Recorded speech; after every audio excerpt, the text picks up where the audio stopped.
Chicken chow mein. আসলে chicken chow mein বলবো না সসেস চাউমিন বলবো জানি না, আমি আমার মতো করে বললাম আর কি। তো অনেকদিন পর রান্না করেছি, তো শেয়ার করলাম ভিডিওটা।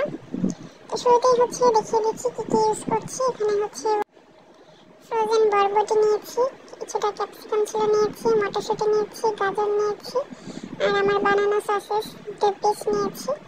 এগুলো সবই মোটামুটি ফ্রোজেন ছিল। এখানে হচ্ছে চাউমিন হচ্ছে আমি সেদ্ধ করে নিয়েছি।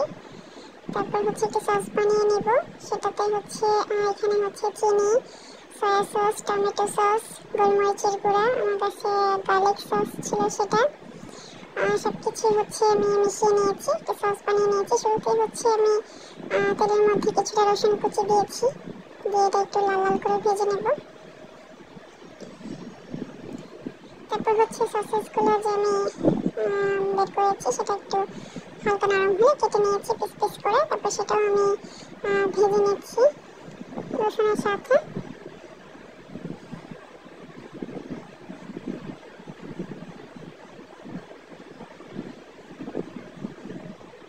একটু লাল লাল করে ভেজে নেব, এই তো। তারপর সাইড করে আমি একটা ডিম দিয়ে দিলাম, ডিমটাও আমি ভালো করে একটু মিলিয়ে নেব আর কি।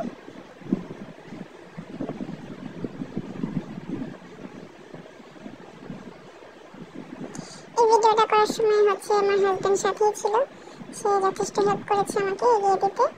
তারপর হচ্ছে আমি ডিমটাও মিলিয়ে নিলাম সসেসের সাথে। আপনারা চাইলে সসেসের পরিবর্তে মাংস, বুকের মাংস ইউজ করতে পারেন, র যেটা। তারপর হচ্ছে আমি এখানে কাটা পেঁয়াজ দিয়ে দিলাম, এটা আমি ভালো করে একটু নরম করে নেব আর কি মিলিয়ে।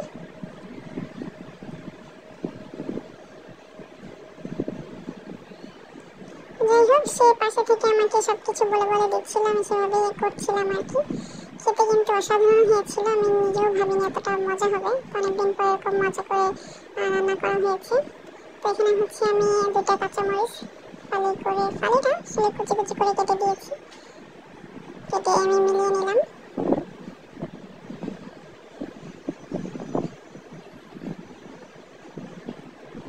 তো মোটামুটি যখন একটু ভাজা ভাজা হয়ে আসবে সে পর্যায়ে হচ্ছে আমি যে সবজিগুলো রেখেছিলাম সেগুলো দিয়ে দিলাম।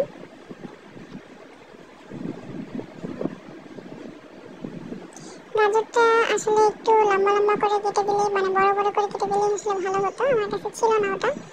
তো এই মিহি কুচিটাই ছিল, এটাই দিয়েছি আমি। তাই সব কিছু হচ্ছে আমি ভালো করে একটু মিলিয়ে নেবো, যেহেতু এগুলো ফ্রোজেন ছিল, তো একটু ভালো করে একটু ভেজে নিতে হবে।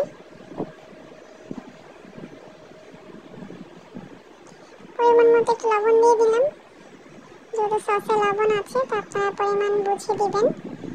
তো আমি সামান্য পরিমাণ দিয়ে নিয়েছি।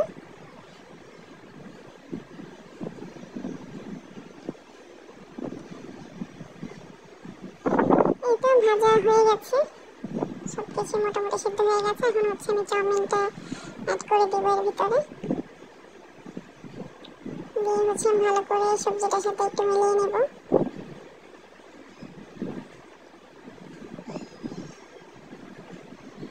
এরপর হচ্ছে যে সসটা আমরা বানিয়ে রেখেছিলাম সেই সসটা দিয়ে দিলাম, এটা দিয়ে হচ্ছে আরো ভালো করে একটু মিশিয়ে নিতে হবে।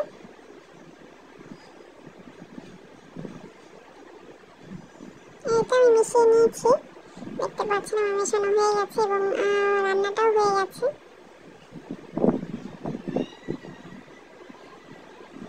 তো আমি সার্ভ করে নিলাম প্লেটে। কার কেমন লাগলো জানাবেন, একবার হলে ট্রাই করে দেখতে পারেন, আশা করি ভালো লাগবে।